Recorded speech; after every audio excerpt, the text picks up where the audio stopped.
هم میهنانم جمهوری اسلامی و رهبران نالایق و جنایتکارش ایران ما را به جنگ کشاندند و مسئول و مقصر اصلی وضعیت کنونی هستند.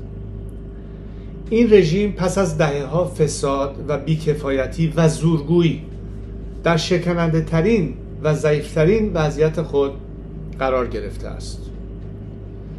اما شکستن نهایی آن تنها به دست پرقدرت ملت بزرگ ایران ممکن است. ایران متعلق به شماست و بازپسگیریش نیز در دستان شماست. هر نافرمانی شما، از جمله نرفتن به محل کار، کمکاری یا دیرکاری، میتواند ضربه مؤثر بر پیکر فرسوده این رژیم باشد. ما با هم و در کنار هم پیروز خواهیم شد.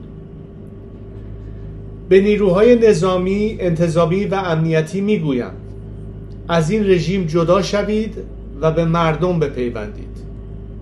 از جانب شما مردم به جامعه جهانی میگویم به جای مماشات با رژیم اسلامی از مردم ایران حمایت کنید.